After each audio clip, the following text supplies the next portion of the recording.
Hey friends, Ernie here from the Trader of Futures. It's not a question. And I'm here to do another Bitcoin volumetric analysis using volume profile. And why do I use volume profile? Because volume profile, it exposes the structure of the market. In other words, it's showing me where people and investors find value in that market.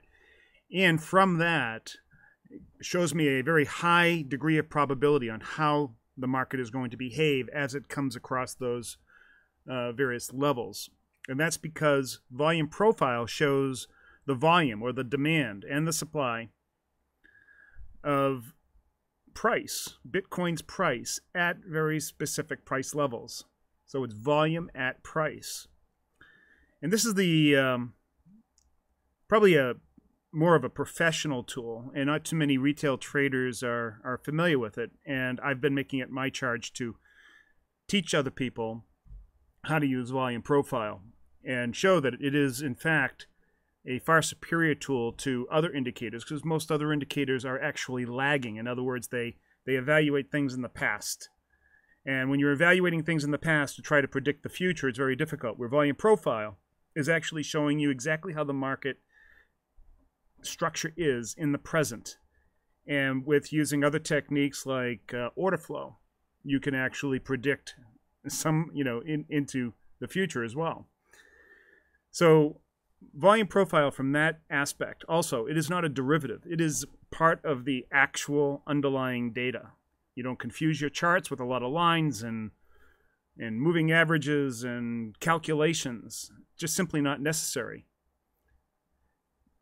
Volume profile shows you all of anything that any other indicator can show you, but more accurately, without all that crap all over the place. All right, so let's take a look at Bitcoin. Today was a very interesting day. Day's not over, and we went down pretty hard. As a matter of fact, we went down so hard that we set a new low since, so let's see. Let's take a look here. You can see here's going across all the way over to here. The last time we were this low was November 11th of last year. November 11th. Now, is that significant? To me, it's not that significant. It's just showing that there's weakness in the market. But to some people, they're looking at, holding the line. Let's hold the line! Hold! Give them nothing, but take from them everything! We're going to triple bottom!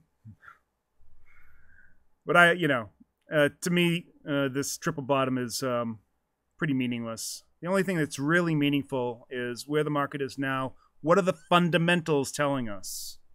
So I use fundamentals to give me my overall market bias, and I use volume profile to give me an idea of where and how price will behave. One thing that you can say about volume profile, it will elucidate one of two behaviors. Either we have a what's called a node, a high value node, like these blue nodes that are sticking up, or we have an absence of a node, or what I call a volume well.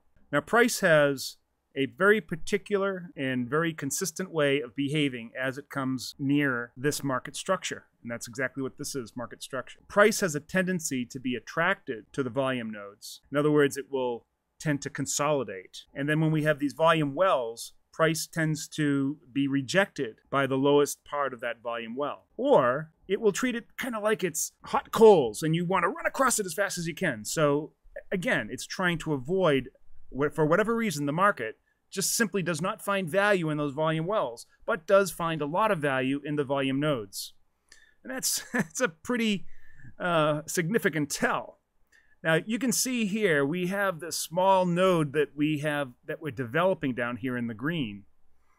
And we're hanging on there, and we dip down just to this level, right where there's a huge chasm at the start of a magnificent volume well. If we go into that, there's a high likelihood, especially given the bearish sentiment and the bearish overall market bias, that Bitcoin will move very quickly down to this next volume node, which is way down here at about 4,200. Now, investors realize this. They realize that we could quickly come down to this low part. You know, let me take a little blue line, and we'll take that low part and we'll mark it because it is significant.